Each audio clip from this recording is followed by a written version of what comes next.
प्यारे विद्यार्थियों, आज हम कक्षा 7वीं अध्याय 17 वीर कुंवर सिंह पाठ का हिंदी कार्य पुस्तिका का कार्य करेंगे। प्यारे विद्यार्थियों, वीर कुंवर सिंह पाठ है, ये साहित्य की विधा निबंध का उदाहरण है।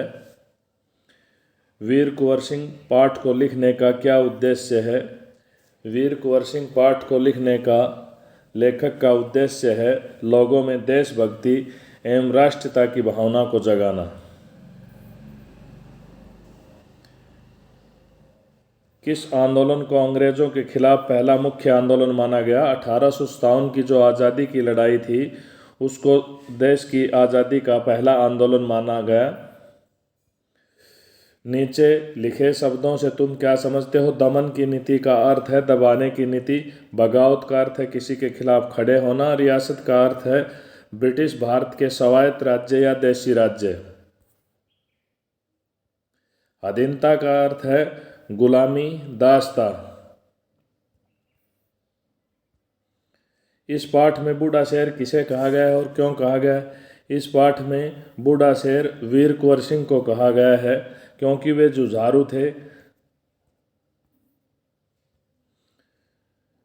अपने दोस्तों और शिक्षकों से चर्चा करके पता करो कि छापामार युद्ध का मतलब क्या होता है। छापामार युद्ध का मतलब होता है अर्ध सैनिकों की टुकड़ियों अथवा अनियमित सैनिकों द्वारा शत्रु सेना के पीछे या पार्श्व आक्रमण करके लड़े जाते हैं। उसे छापामार युद्ध या गोरिल्ला युद्ध कहते हैं। 1857 की जो क्रांति थी उसके जो प्रमुख नेता कौन कौन थे उनके बारे में हमें इस प्रश्न में बताना है। 1857 की क्रांति के प्रमुख नेता नाना साहब, तात्या टोपे, खान बहादुर, वीर कुंवर सिंह, रानी लक्ष्मीबाई, बेगम हजरत महल, खान बहादुर आदि थे।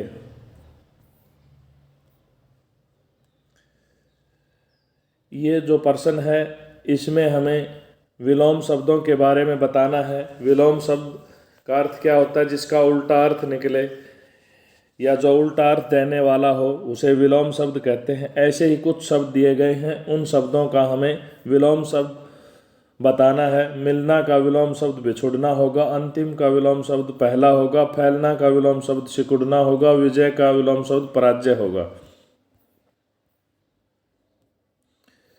अब अगले प्रश्न में हमें क्या बताना है कि बचपन में वीर कुंवर सिंह के पिता उनकी ठीक से देखभाल क्यों नहीं कर सके।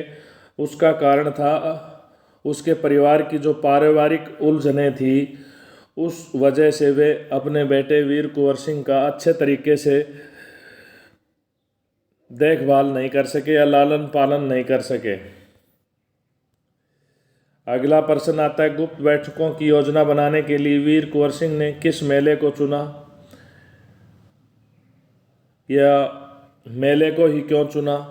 उन्होंने मेले को इसलिए चुना कि गुप्त बैठकों के लिए ये उपयुक्त स्थान था। फिर अगला प्रश्न आता है, वीर कुंवर सिंह ने अपनी गुप्त बैठकों की योजना बनाने के लिए मेले को ही क्यों चुना था? मेले को इसलिए चुना था कि वह उपयुक्त जगह थी ताकि अंग्रेजों को शक न हो सके कि भाई यहाँ भी गुप्त बैठकें हो रही हैं।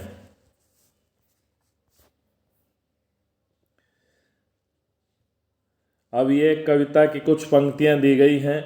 मंदिर मस्जिद गिरजाघर में बांट दिया भगवान को, धरती बांटी सागर बांटा मत बांटो इंसान को। ऊपर दी गई पंक्तियां, ऊपर दी गई कविता में क्या क्या बातें कही गई हैं हमें ये बताना है। इस कविता में कहा गया है कि मंदिर मस्जिद और चर्च ने भगवान को बांट दिया है, जमीन बांट दी है, समुद्र बांट दिया है, लेकिन इंसान को मत बांटो। ये बातें इस कविता की पंक्तियों में कही गई हैं।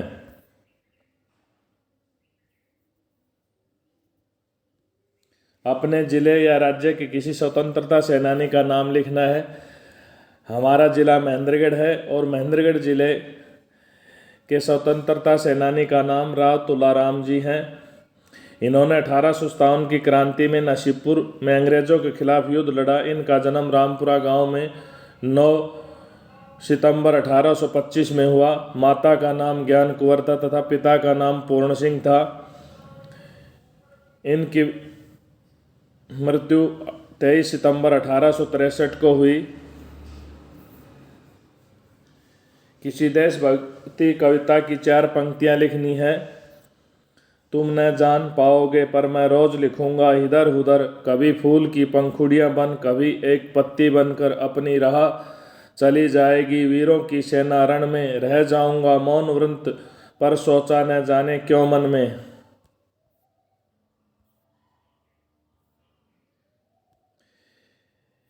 ये कुछ पंक्तियाँ लिखी गई हैं, ये कहानी के रूप में लिखी गई हैं, लेकिन इन पंक्तियों को हमें दोबारा अपने शब्दों में लिखना है।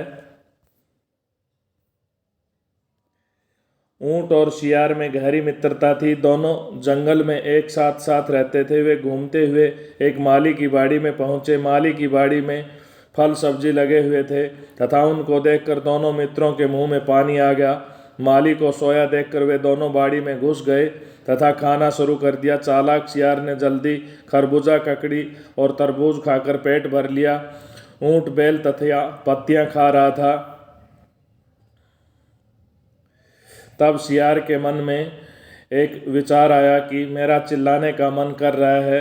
ऊंट ने मना किया लेकिन वह नहीं माना तथा चिल्लाने लगा। माली जाग गया। माली ने ऊंट को लाठियों से पीटा और खेत के बाहर निकाल दिया। रास्ते में नदी बह रही थी। वहाँ ऊंट को शियार मिला तथा कहा मुझे भी बैठाकर नदी पार करवा दो, लेकिन ऊंट ने पानी में शियार को डुबो दिया और अपना बदला लिया।